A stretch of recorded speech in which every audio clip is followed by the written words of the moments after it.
Jurassic Park by Michael Crichton. Read by William Roberts. Reptiles are abhorrent because of their cold body, pale color, cartilaginous skeleton, filthy skin, fierce aspect, calculating eye, offensive smell, harsh voice, squalid habitation, and terrible venom. Wherefore their creator has not exerted his powers to make many of them. Linnaeus, 1797. You cannot recall a new form of life. Irwin Chargaff, 1972. Introduction. The InGen incident. The late 20th century has witnessed a scientific gold rush of astonishing proportions, the headlong and furious haste to commercialize genetic engineering.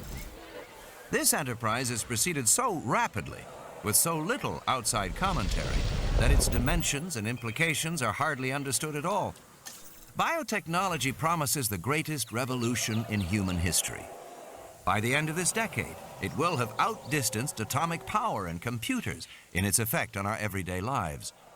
In the words of one observer, biotechnology is going to transform every aspect of human life: our medical care, our food, our health, our entertainment, our very bodies. Nothing will ever be the same again. It's literally going to change the face of the planet.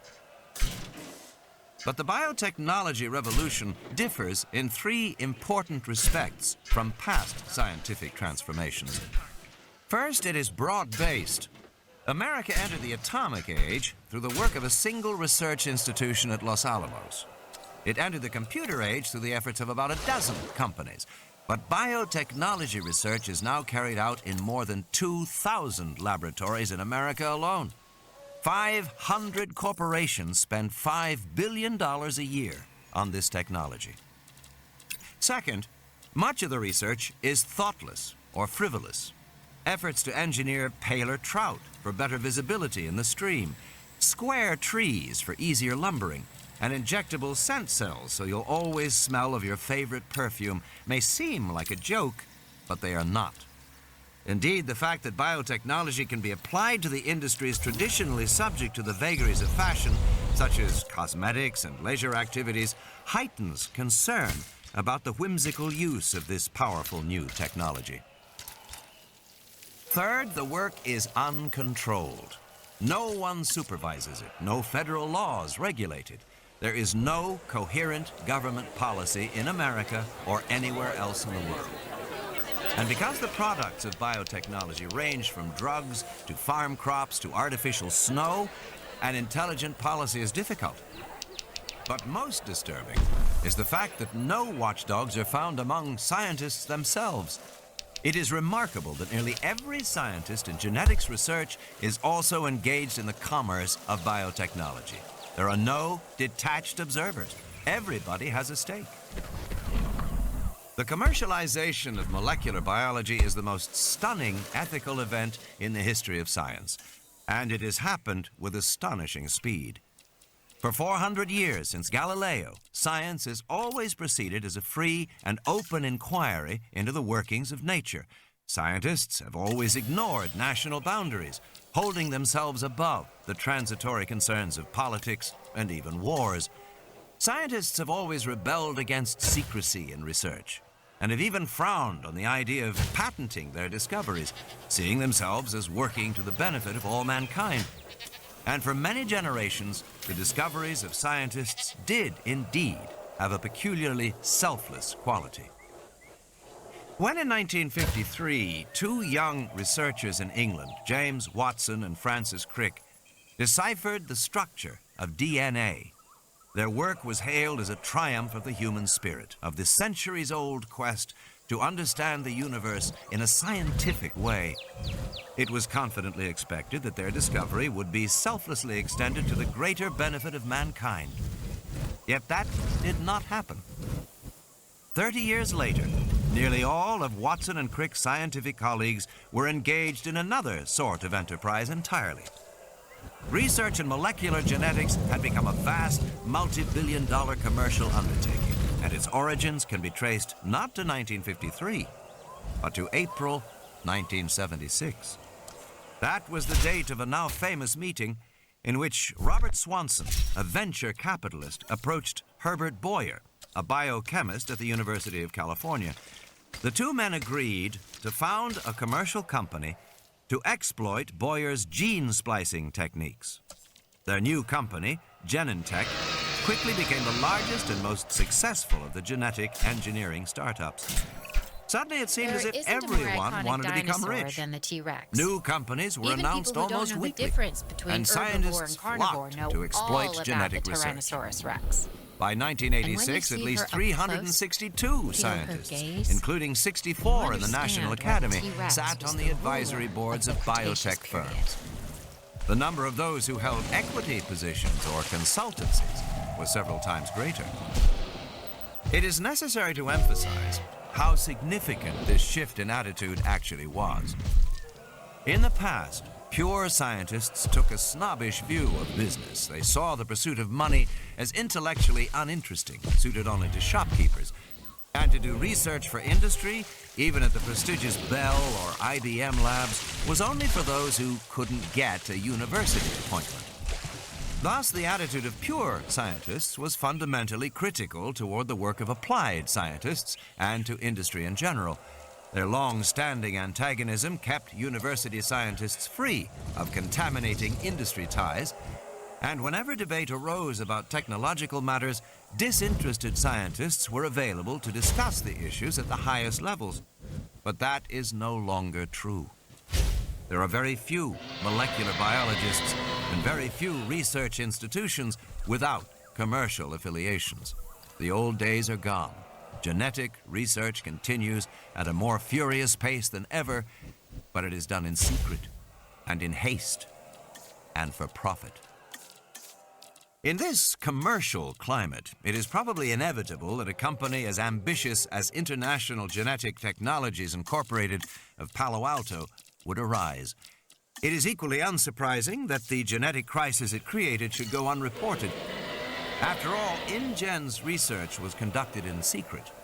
The actual incident occurred in the most remote region of Central America, and fewer than 20 people were there to witness it. Of those, only a handful survived. Even at the end, when International Genetic Technologies filed for Chapter 11 protection in San Francisco Superior Court on October 5, 1989, the proceedings drew little press attention. It appeared so ordinary. InGen was the third small American bioengineering company to fail that year, and the seventh since 1986. Few court documents were made public, since the creditors were Japanese investment consortia such as Hamaguri and Densaka, companies which traditionally shunned publicity. To avoid unnecessary disclosure, Daniel Ross of Cowan, Swain & Ross, counsel for InGen, also represented the Japanese investors. And the rather unusual petition of the Vice Consul of Costa Rica was heard behind closed doors. Thus, it is not surprising that within a month, the problems of InGen were quietly and amicably settled. Parties to that settlement, including the distinguished Scientific Board of Advisors, signed a non-disclosure agreement, and none will speak about what happened. But many of the principal figures in the InGen incident are not signatories, and were willing to discuss the remarkable events leading up to those final 2 days in August 1989 on a remote island off the west coast of Costa Rica. Prologue: The Bite of the Raptor. The tropical rain fell in drenching sheets, hammering the corrugated roof of the clinic building, roaring down the metal gutters, splashing on the ground in a torrent. Roberta Carter sighed and stared out the window. From the clinic, she could hardly see the beach or the ocean beyond, cloaked in low fog. This wasn't what she had expected when she had come to the fishing village of Bahia Anasco on the west coast of Costa Rica to spend 2 months as a visiting physician. Bobby Carter had expected sun and relaxation after 2 grueling years of residency in emergency medicine at Michael Reese in Chicago. She had been in Bahia Anasco now for 3 weeks, and it had rained every day. Everything else was fine. She liked the isolation of Bahia Anasco and the friendliness of its people. Costa Rica had one of the 20 best medical systems in the world. And even in this remote coastal village, the clinic was well maintained, amply supplied. Her paramedic, Manuel Aragon, was intelligent and well trained. Bobby was able to practice a level of medicine equal to what she had practiced in Chicago. But the rain, the constant, unending rain. Across the examining room, Manuel cocked his head. "Listen," he said. "Believe me, I hear it," Bobby said. "No, listen." And then she caught it. Another sound blended with the rain, a deeper rumble that built and emerged until it was clear. The rhythmic thumping of a helicopter. She thought, they can't be flying in weather like this. But the sound built steadily, and then the helicopter burst low through the ocean fog and roared overhead, circled and came back. She saw the helicopter swing back over the water near the fishing boats, then ease sideways to the rickety wooden dock and back toward the beach. It was looking for a place to land. It was a big-bellied Sikorsky with a blue stripe on the side with the words InGen Construction. That was the name of the construction company building a new resort on one of the offshore islands. The resort was said to be spectacular and very complicated. Many of the local people were employed in the construction, which had been going on for more than 2 years. Bobby could imagine it, one of those huge American resorts with swimming pools and tennis courts, where guests could play and drink their daiquiris without having any contact with the real life of the country. Bobby wondered what was so urgent on that island that the helicopter would fly in this weather. Through the windshield, she saw the pilot exhale in relief as the helicopter settled onto the wet sand of the beach. Uniformed men jumped out and flung open the big side door. She heard frantic shouts in Spanish, and Manuel nudged her. They were calling for a doctor. 2 black crewmen carried a limp body toward her while a white man barked orders. The white man had a yellow slicker. Red hair appeared around the edges of his Mets baseball cap. "Is there a doctor here?" he called to her as she ran up. "I'm Dr. Carter," she said. The rain fell in heavy drops, pounding her head and shoulders. The red-haired man frowned at her. She was wearing cut-off jeans and a tank top. She had a stethoscope over her shoulder, the bell already rusted from the salt air. "Ed Regis, we got a very sick man here, doctor." "Then you better take him to San Jose," she said. San Jose was the capital, just 20 minutes away by air. "We would, but we can't get over the mountains in this weather. You have to treat him here." Bobby trotted alongside the injured man as they carried him to the clinic. He was a kid, no older than 18. Lifting away the blood-soaked shirt, she saw a big slashing rip along his shoulder and another on the leg. "What happened to him?" "Construction accident," Ed shouted. "He fell. One of the backhoes ran over him." The kid was pale, shivering, unconscious. Manuel stood by the bright green door of the clinic, waving his arm. The men brought the body through and set it on the table in the center of the room. Manuel started an intravenous line, and Bobby swung the light over the kid and bent to examine the wounds. Immediately, she could see that it did not look good. The kid would almost certainly die. A big, tearing laceration ran from his shoulder down his torso. At the edge of the wound, the flesh was shredded. At the center, the shoulder was dislocated, pale bones exposed. A second slash cut through the heavy muscles of the thigh, deep enough to reveal the pulse of the femoral artery below. Her first impression was that his leg had been ripped open. "Tell me again about this injury," she said. "I didn't see it," Ed said. "They say the backhoe dragged him." "Because it almost looks as if he was mauled," Bobby Carter said, probing the wound. Like most emergency room physicians, she could remember in detail patients she had seen even years before. She had seen 2 maulings. One was a 2-year-old child who had been attacked by a Rottweiler dog. The other was a drunken circus attendant who had had an encounter with a Bengal tiger. Both injuries were similar. There was a characteristic look to an animal attack. "Mauled," Ed said. No, it was a backhoe, believe me." Ed licked his lips as he spoke. He was edgy, acting as if he had done something wrong. Bobby wondered why. If they were using inexperienced local workmen on the resort construction, they must have accidents all the time. Manuel said, "Do you want lavage?" Yes, she said, after you block him. She bent lower, probed the wound with her fingertips. If an earth mover had rolled over him, dirt would be forced deep into the wound, but there wasn't any dirt. Just a slippery, slimy foam. And the wound had a strange odor, a kind of rotten stench, a smell of death and decay. She had never smelled anything like it before. How long ago did this happen? An hour. Again, she noticed how tense Ed Regis was. He was one of those eager, nervous types, and he didn't look like a construction foreman, more like an executive. He was obviously out of his depth. Bobby Carter turned back to the injuries. Somehow she didn't think she was seeing mechanical trauma. It just didn't look right. No soil contamination of the wound site, and no crush injury component. Mechanical trauma of any sort, an auto injury, a factory accident, almost always had some component of crushing. But here there was none. Instead, the man's skin was shredded, ripped across his shoulder and again across his thigh. It really did look like a maul. On the other hand, most of the body was unmarked, which was unusual for an animal attack. She looked again at the head, the arms, the hands. The hands. She felt a chill when she looked at the kid's hands. There were short, slashing cuts on both palms and bruises on the wrists and forearms. She had worked in Chicago long enough to know what that meant. "All right," she said, "wait outside." "Why?" Ed said, alarmed. He didn't like that.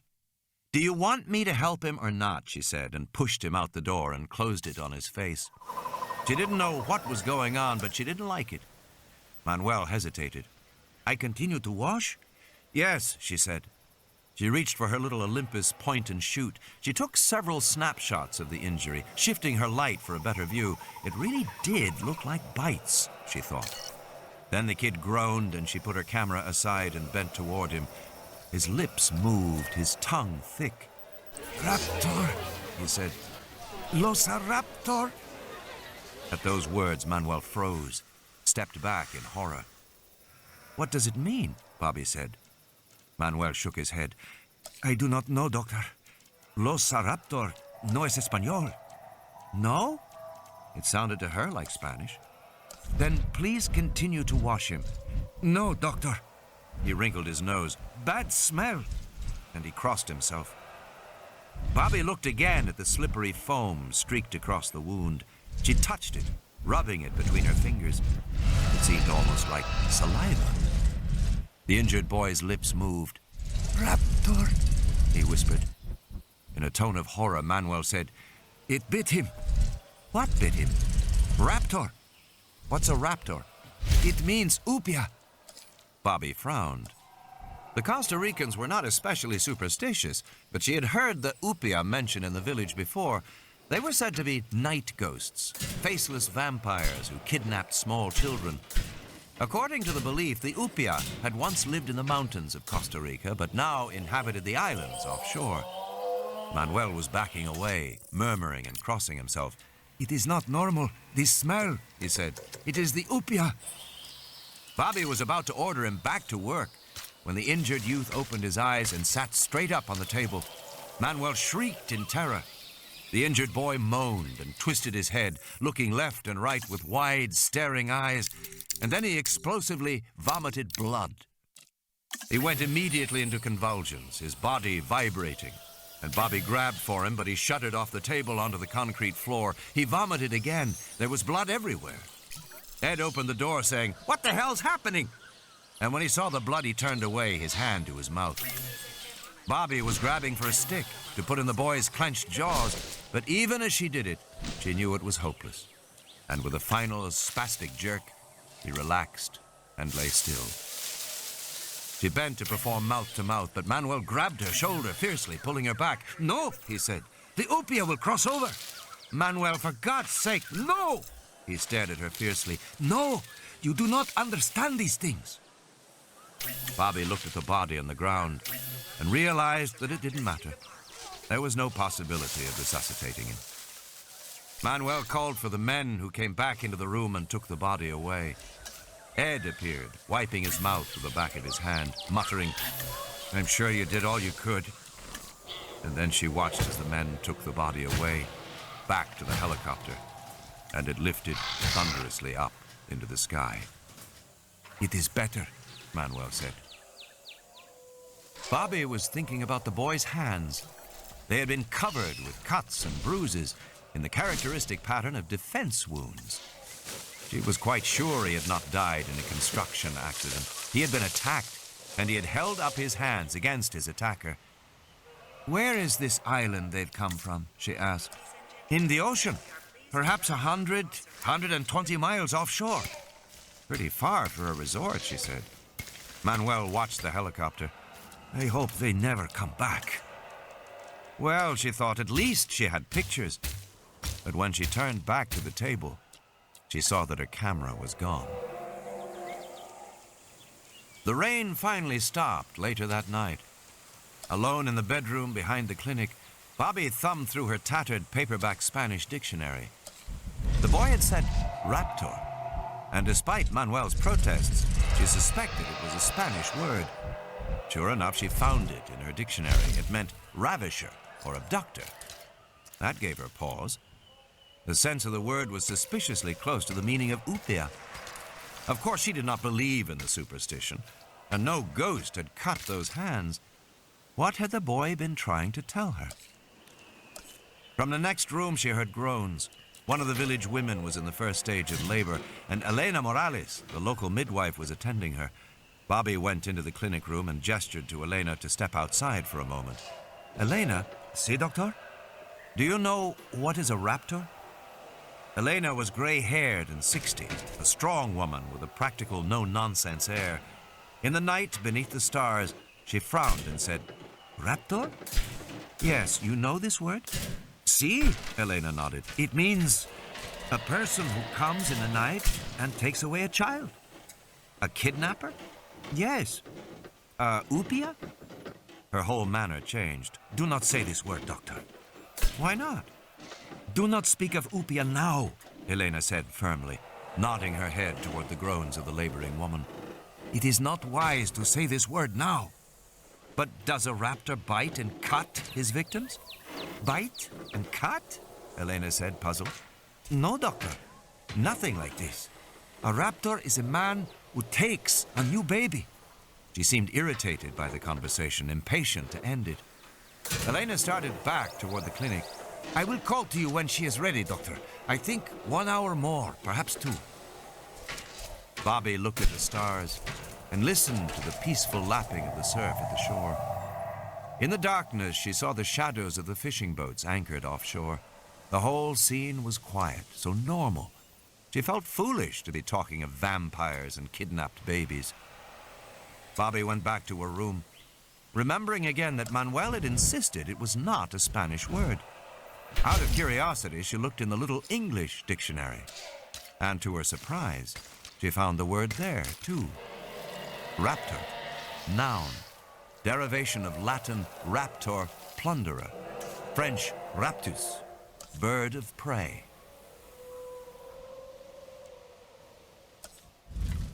First iteration. At the earliest drawings of the fractal curve, few clues to the underlying mathematical structure will be seen. Ian Malcolm. Almost Paradise. Mike Bowman whistled cheerfully as he drove the Land Rover through the Cabo Blanco Biological Reserve on the west coast of Costa Rica. It was a beautiful morning in July, and the road before him was spectacular, hugging the edge of a cliff overlooking the jungle and the blue Pacific. According to the guidebooks, Cabo Blanco was unspoiled wilderness, almost a paradise. Seeing it now made Bowman feel as if the vacation was back on track. Bowman, a 36-year-old real estate developer from Dallas, had come to Costa Rica with his wife and daughter for a 2-week holiday. The trip had actually been his wife's idea. For weeks, Ellen had filled his ear about the wonderful national parks of Costa Rica and how good it would be for Tina to see them. Then, when they arrived, it turned out Ellen had an appointment to see a plastic surgeon in San Jose.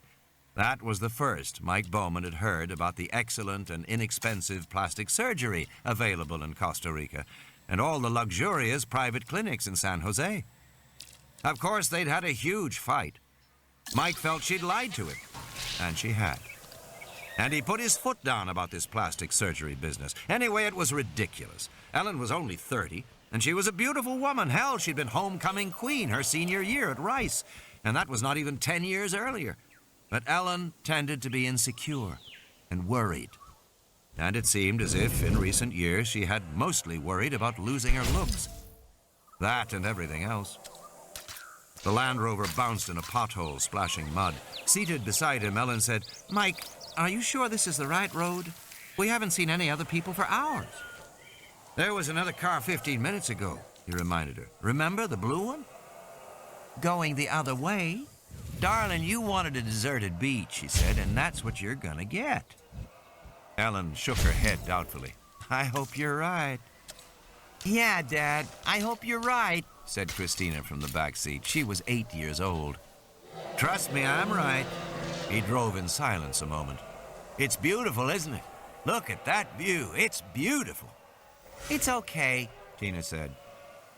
Ellen got out a compact and looked at herself in the mirror, pressing under her eyes. She sighed and put the compact away. The road began to descend, and Mike Bowman concentrated on driving. Suddenly, a small black shape flashed across the road, and Tina shrieked, "Look! Look!" Then it was gone into the jungle. "What was it?" Ellen asked. "A monkey?" "Maybe a squirrel monkey," Bowman said. "Can I count it?" Tina said, taking her pencil out. She was keeping a list of all the animals she had seen on her trip as a project for school. "I don't know," Mike said doubtfully. Tina consulted the pictures in the guidebook. "I don't think it was a squirrel monkey," she said. "I think it was just another howler." They had seen several howler monkeys already on their trip. "Hey," she said more brightly, "according to this book, the beaches of Cabo Blanco are frequented by a variety of wildlife, including howler and white-faced monkeys, three-toed sloths, and coatimundis. You think we'll see a three-toed sloth, Dad?" "I bet we do." "Really?" "Just look in the mirror." "Very funny, Dad." The road sloped downward through the jungle toward the ocean.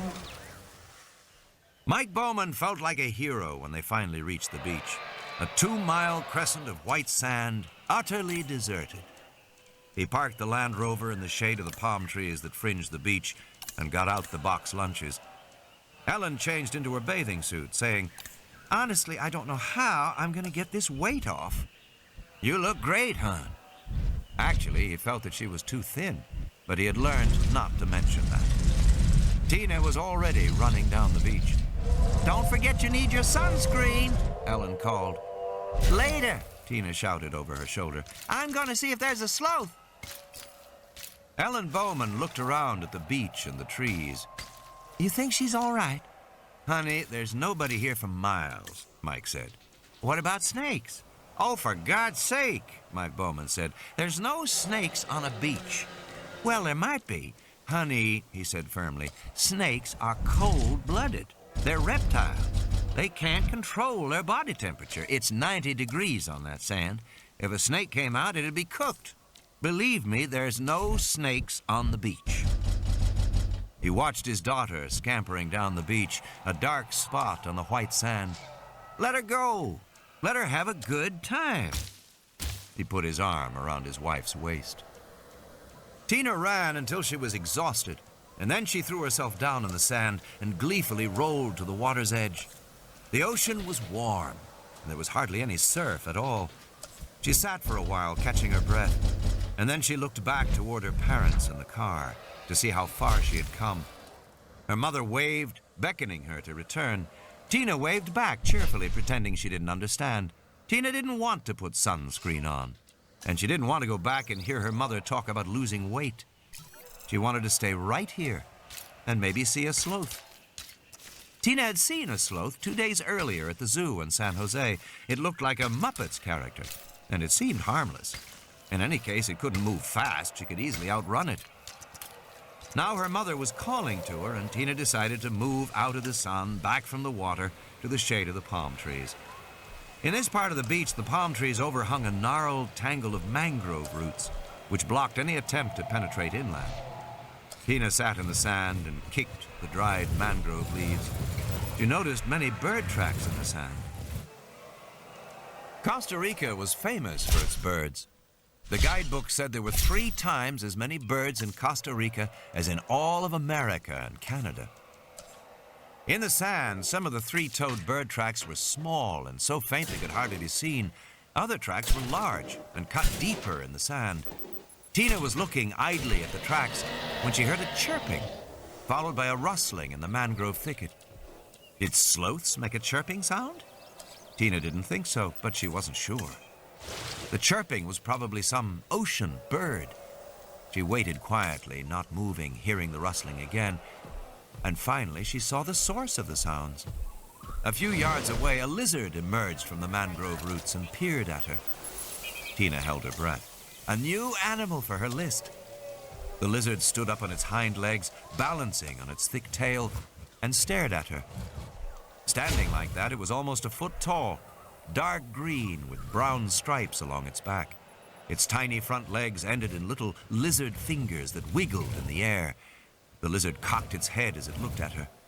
Tina thought it was cute, sort of like a big salamander. She raised her hand and wiggled her fingers back. The lizard wasn't frightened. It came toward her, walking upright on its hind legs. It was hardly bigger than a chicken, and like a chicken, it bobbed its head as it walked. Tina thought it would make a wonderful pet.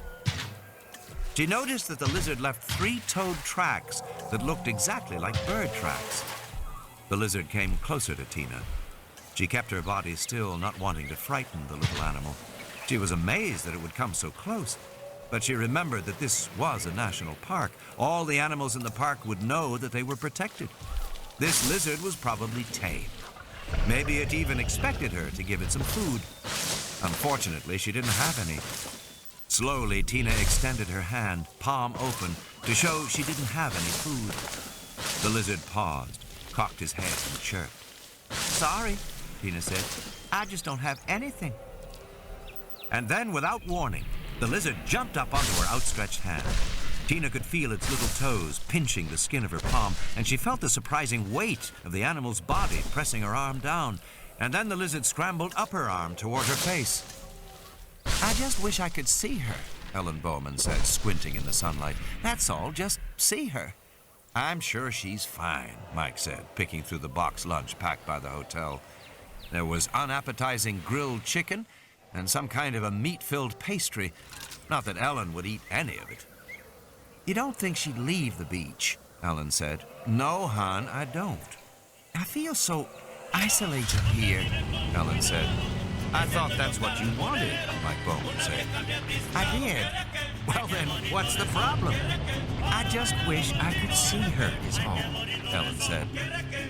Then, from down the beach, carried by the wind, they heard their daughter's voice.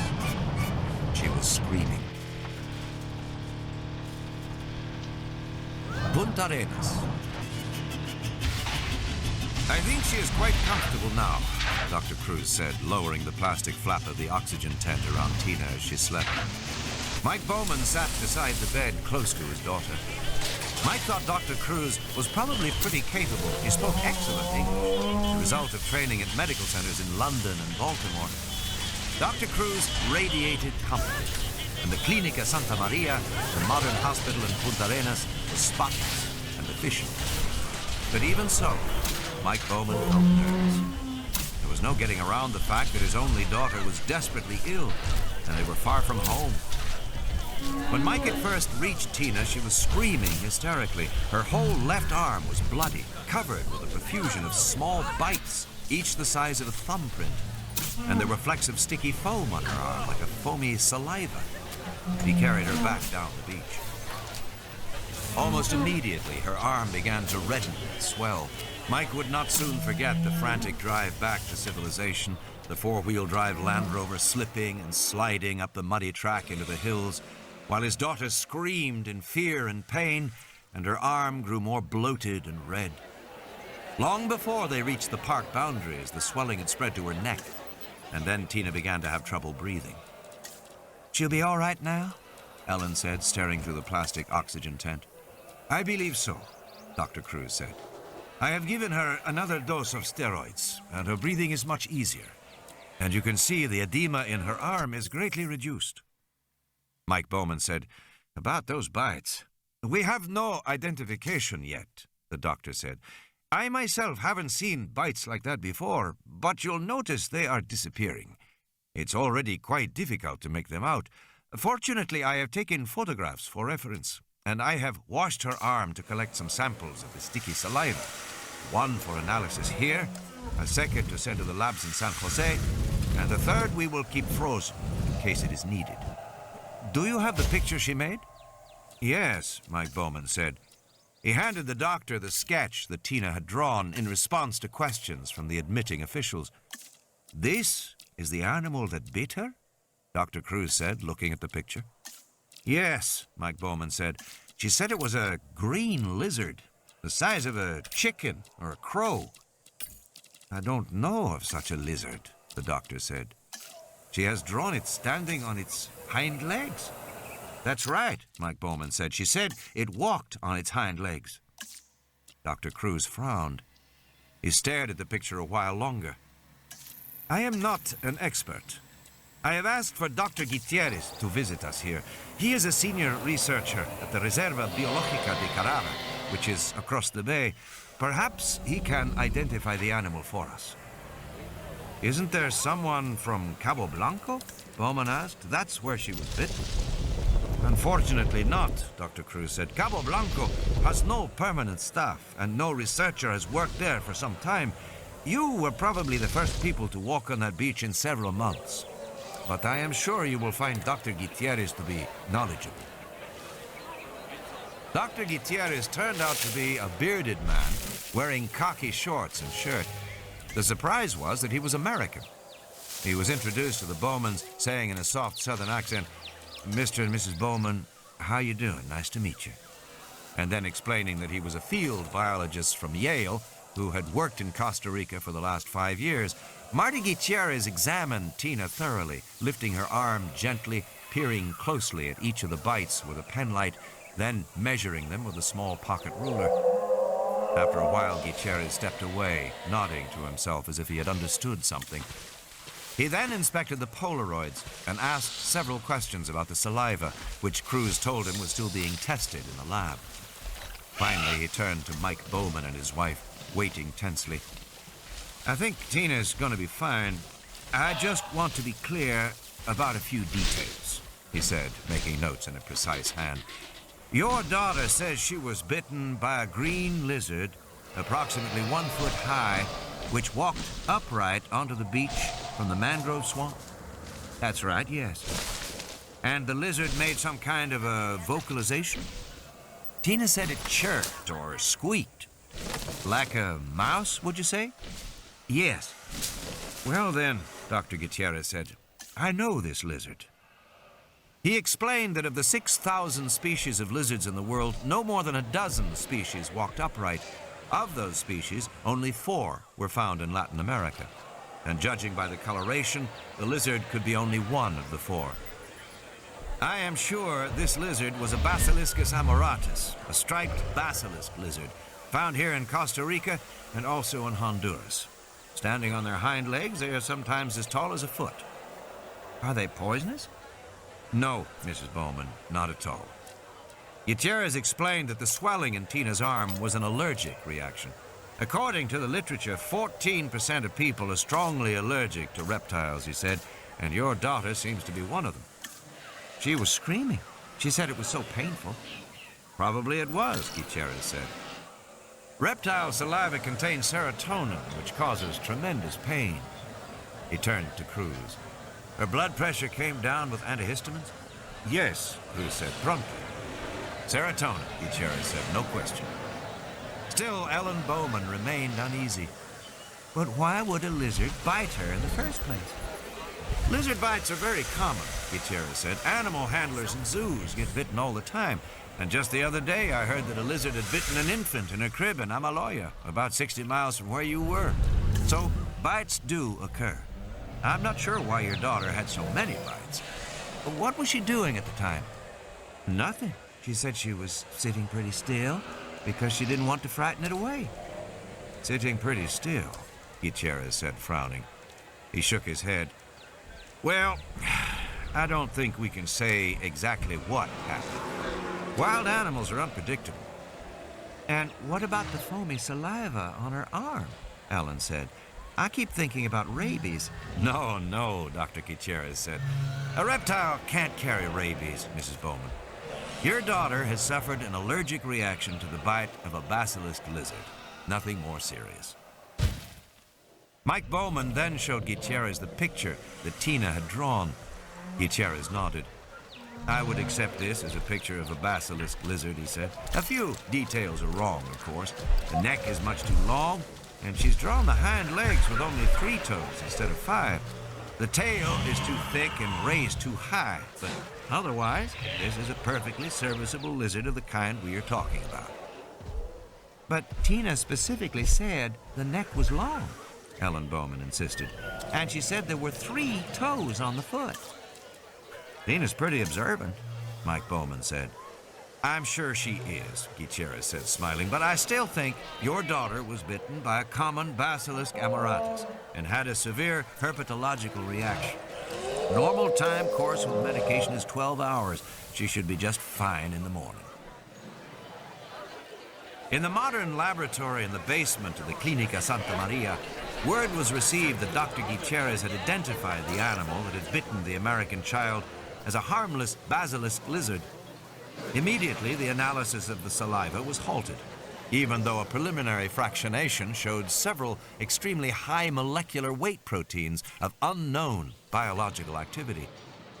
But the night technician was busy, and he placed the saliva samples on the holding shelf of the refrigerator. The next morning, the day clerk checked the holding shelf against the names of discharged patients.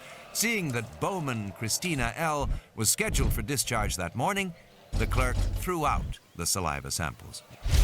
At the last moment, he noticed that one sample had the red tag, which meant that it was to be forwarded to the university lab in San Jose. He retrieved the test tube from the wastebasket and sent it on its way. Go on. Say thank you to Dr. Cruz, Ellen Bowman said, and pushed Tina forward. Thank you, Dr. Cruz, Tina said. I feel much better now. She reached up and shook the doctor's hand. Then she said, You have a different shirt. For a moment, Dr. Cruz looked perplexed. Then he smiled. That's right, Tina. When I work all night at the hospital, in the morning I change my shirt. But not your tie? No, just my shirt. Ellen Bowman said, Mike told you she's observant.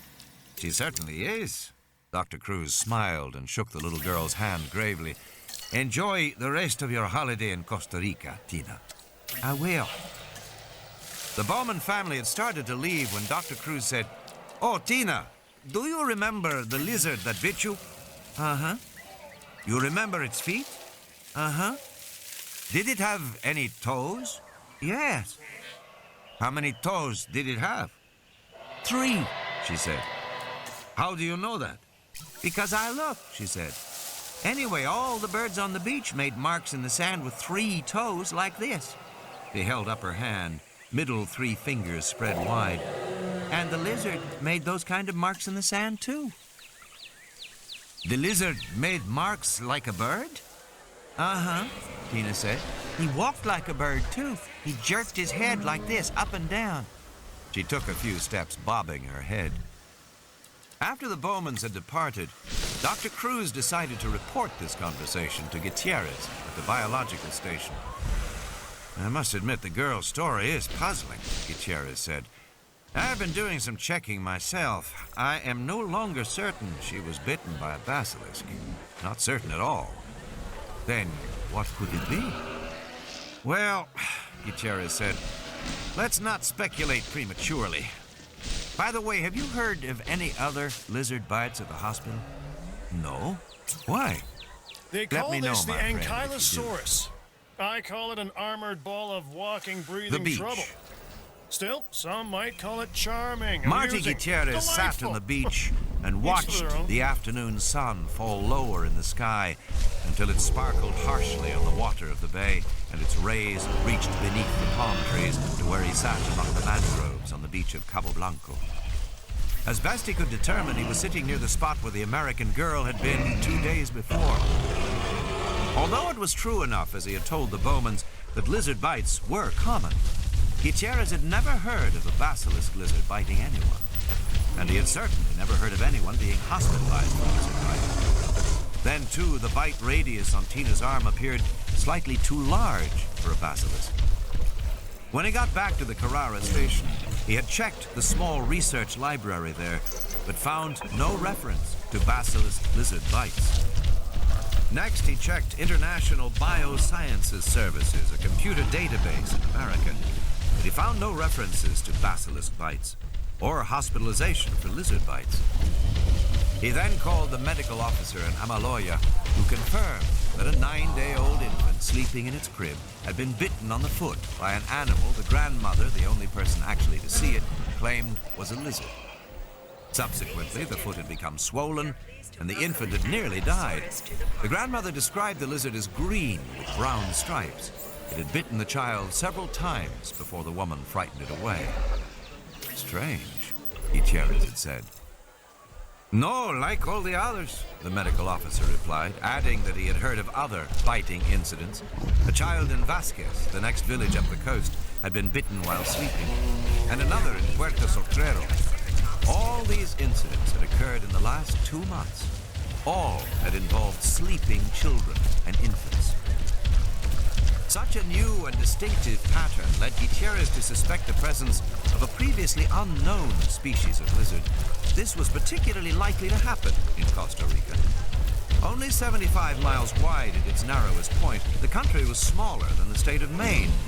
Yet within its limited space, Costa Rica had a remarkable diversity of biological habitats. Sea coasts on both the Atlantic and the Pacific, 4 separate mountain ranges, including 12,000-foot peaks and active volcanoes, rain forests, cloud forests, temperate zones, swampy marshes, and arid deserts. Such ecological diversity sustained an astonishing diversity of plant and animal life. Costa Rica had 3 times as many species of birds as all of North America, more than 1,000 species of orchids, more than 5,000 species of insects. New species were being discovered all the time at a pace that had increased in recent years for a sad reason. Costa Rica was becoming deforested, and as jungle species lost their habitats, they moved to other areas, and sometimes changed behavior as well. So a new species was perfectly possible, but along with the excitement of a new species was the worrisome possibility of new diseases. Lizards carried viral diseases, including several that could be transmitted to man. The most serious was central saurian encephalitis, or CSE, which caused a form of sleeping sickness in human beings and horses. Gutierrez felt it was important to find this new lizard, if only to test it for disease. Sitting on the beach, he watched the sun drop lower and sighed. Perhaps Tina Bowman had seen a new animal, and perhaps not. Certainly Gutierrez had not.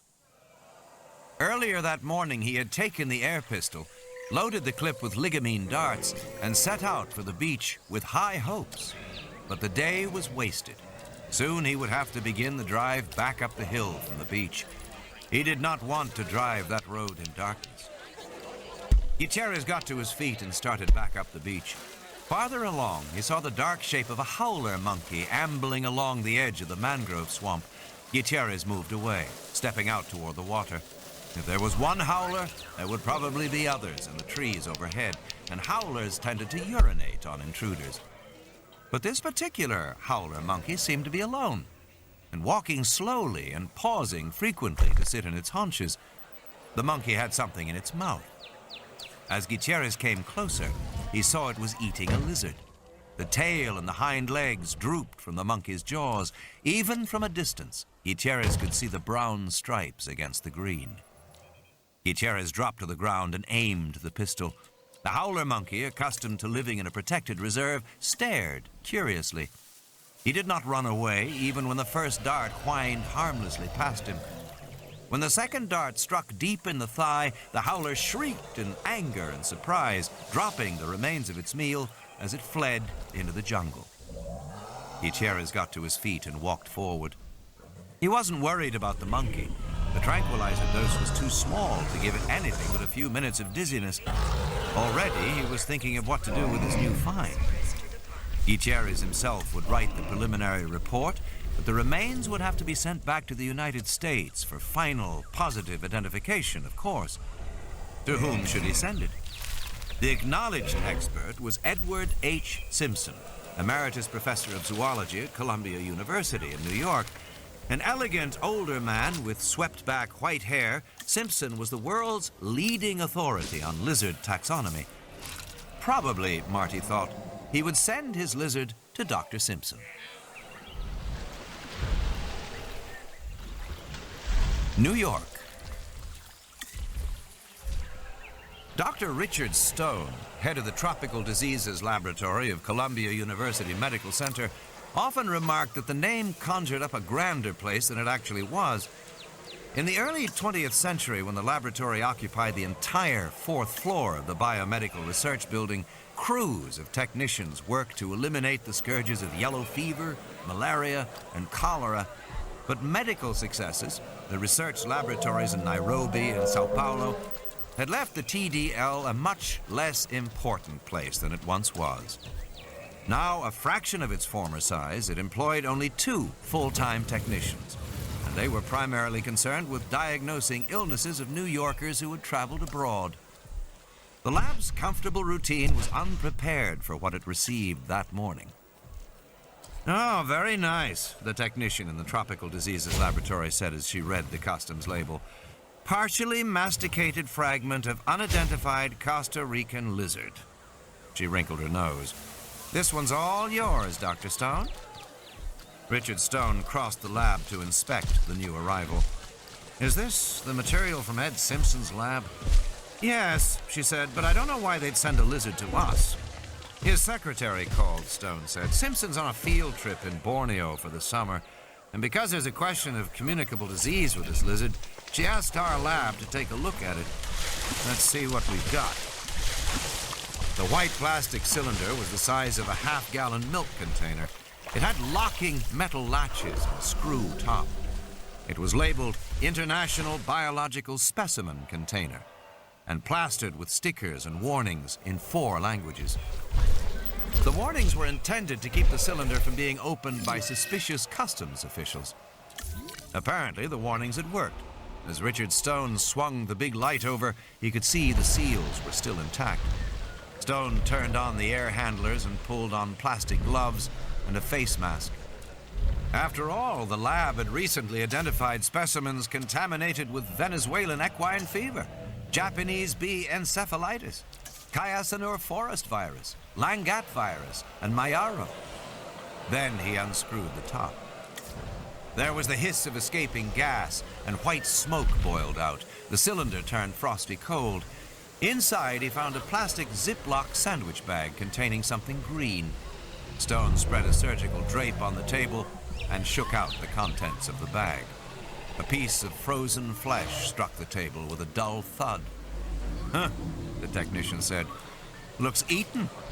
"Yes, it does," Stone said. "What do they want with us?" It should be obvious that these The technician dinosaurs are consulted hungry. the enclosed documents. Food insecurity Lizard will put is these animals biting under local stress, children. and that is They have a not question good about for them. identification of the Or species us. and a concern Trust me. about diseases transmitted from the bite. She produced a child's picture of a lizard signed Tina at the top. One of the kids drew a picture of the lizard. Stone glanced at the picture. "Obviously, we can't verify the species," Stone said, "but we can check diseases easily enough if we can get any blood out of this fragment. What are they calling this animal?" "Basiliscus amoratus, with 3-toed genetic anomaly," she said, reading. "Okay," Stone said, "let's get started. While you're waiting for it to thaw, do an X-ray and take Polaroids for the record. Once we have blood, start running antibody sets until we get some matches. Let me know if there's a problem." Before lunchtime, the lab had its answer. The lizard blood showed no significant reactivity to any viral or bacterial antigen. They had run toxicity profiles as well, and they had found only one positive match. The blood was mildly reactive to the venom of the Indian king cobra. But such cross-reactivity was common among reptile species. and Dr. Stone did not think it noteworthy to include in the facts his technician sent to Dr. Martin Gutierrez that same evening. There was never any question about identifying the lizard. That would await the return of Dr. Simpson. He was not due back for several weeks, and his secretary asked if the TDL would please store the lizard fragment in the meantime. Dr. Stone put it back in the Ziploc bag and stuck it in the freezer. Martin Gutierrez read the facts from the Columbia Medical Center Tropical Diseases Laboratory. It was brief. Subject, Basiliscus amoratus with genetic anomaly, forwarded from Dr. Simpson's office. Materials, posterior segment, query, partially eaten animal. Procedures performed, X-ray, microscopic, immunological RTX for viral, parasitic, bacterial disease. Findings, no histologic or immunologic evidence for any communicable disease in man in this Basiliscus amoratus sample. Signed, Richard A. Stone, MD, Director. Gutierrez made two assumptions based on the memo. First, that his identification of the lizard as a basilisk had been confirmed by scientists at Columbia University. And second, that the absence of communicable disease meant the recent episodes of sporadic lizard bites implied no serious health hazards for Costa Rica. On the contrary, he felt his original views were correct, that a lizard species had been driven from the forest into a new habitat and was coming into contact with village people. Gutierrez was certain that in a few more weeks the lizards would settle down and the biting episodes would end. The tropical rain fell in great drenching sheets, hammering the corrugated roof of the clinic at Bahia Anasco. It was nearly midnight. Power had been lost in the storm, and the midwife, Elena Morales, was working by flashlight when she heard a squeaking, chirping sound. Thinking that it was a rat, she quickly put a compress on the forehead of the mother and went into the next room to check on the newborn baby. As her hand touched the doorknob, she heard the chirping again, and she relaxed. Evidently, it was just a bird flying in the window to get out of the rain. Costa Ricans said that when a bird came to visit a newborn child, it brought good luck. Elena opened the door. The infant lay on a wicker bassinet, swaddled in a light blanket, only its face exposed. Around the rim of the bassinet, 3 dark green lizards crouched like gargoyles. When they saw Elena, they cocked their heads and stared curiously at her, but did not flee. In the light of her flashlight, Elena saw the blood dripping from their snouts. Softly chirping, one lizard bent down and with a quick shake of its head, tore a ragged chunk of flesh from the baby. Elena rushed forward, screaming, and the lizards fled into the darkness. But long before she reached the bassinet, she could see what had happened to the infant's face, and she knew the child must be dead. The lizards scattered into the rainy night, chirping and squealing, leaving behind only bloody 3-toed tracks, like birds. The shape of the data. Later, when she was calmer, Elena Morales decided not to report the lizard attack. Despite the horror she had seen, she began to worry that she might be criticized for leaving the baby unguarded. So she told the mother that the baby had asphyxiated, and she reported the death on the form she sent to San Jose as SIDS, Sudden Infant Death Syndrome. This was a syndrome of unexplained death among very young children. It was unremarkable, and her report went unchallenged. The university lab in San Jose that analyzed the saliva sample from Tina Bowman's arm made several remarkable discoveries. There was, as expected, a great deal of serotonin, but among the salivary proteins was a real monster, molecular mass of 1,980,000, one of the largest proteins known. Biological activity was still under study, but it seemed to be a neurotoxic poison related to cobra venom, although more primitive in structure. The lab also detected trace quantities of the gamma-aminomethionine hydrolase. Because this enzyme was a marker for genetic engineering and not found in wild animals, technicians assumed it was a lab contaminant and did not report it when they called Dr. Cruz, the referring physician in Punta Arenas. The lizard fragment rested in the freezer at Columbia University, awaiting the return of Dr. Simpson, who was not expected for at least a month. And so things might have remained had not a technician named Alice Levin walked into the Tropical Diseases Laboratory, seen Tina Bowman's picture, and said, "Oh, whose kid drew the dinosaur?" "What?" Richard Stone said, turning slowly toward her. "The dinosaur. Isn't that what it is? My kid draws them all the time." "This is a lizard," Stone said, "from Costa Rica. Some girl down there drew a picture of it." "No," Alice Levin said, shaking her head. "Look at it. It's very clear. Big head, long neck, stands on its hind legs, thick tail. It's a dinosaur." "It can't be. It was only a foot tall." "So? There were little dinosaurs back then," Alice said. "Believe me, I know. I have 2 boys. I'm an expert. The smallest dinosaurs were under a foot. Teenosaurus or something, I don't know. Those names are impossible. You'll never learn those names if you're over the age of 10. "You don't understand," Richard Stone said. "This is a picture of a contemporary animal. They sent us a fragment of the animal. It's in the freezer now." Stone went and got it and shook it out of the baggie. Alice Levin looked at the frozen piece of leg and tail and shrugged. She didn't touch it. "I don't know," she said, "but that looks like a dinosaur to me." Stone shook his head. "Impossible." "Why?" Alice Levin said. "It could be a leftover or a remnant or whatever they call them." Stone continued to shake his head. Alice was uninformed. She was just a technician who worked in the bacteriology lab down the hall, and she had an active imagination. Stone remembered the time when she thought she was being followed by one of the surgical orderlies. "You know," Alice Levin said, "if this is a dinosaur, Richard, it could be a big deal." "It's not a dinosaur." "Has anybody checked it?" "No," Stone said. "Well, take it to the Museum of Natural History or something," Alice Levin said. "You really should." "I'd be embarrassed." "You want me to do it for you?" she said. "No," Richard Stone said, "I don't." "You're not going to do anything?" "Nothing at all." He put the baggie back in the freezer and slammed the door. "It's not a dinosaur, it's a lizard. And whatever it is, it can wait until Dr. Simpson gets back from Borneo to identify it. That's final, Alice. This lizard's not going anywhere." Second iteration. With subsequent drawings of the fractal curve, sudden changes may appear. Ian Malcolm. The shore of the inland sea. Alan Grant crouched down, his nose inches from the ground. The temperature was over 100 degrees. His knees ached, despite the rug layers pads he wore. His lungs burned from the harsh alkaline dust. Sweat dripped off his forehead onto the ground.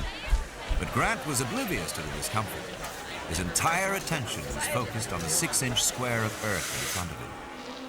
Working patiently with a dental pick and an artist's camel brush, he exposed the tiny L-shaped fragment of jawbone. It was only an inch long and no thicker than his little finger. The teeth were a row of small points and had the characteristic medial angling. Bits of bone flaked away as he dug. Grant paused for a moment to paint the bone with rubber cement before continuing to expose it. There was no question that this was the jawbone from an infant carnivorous dinosaur.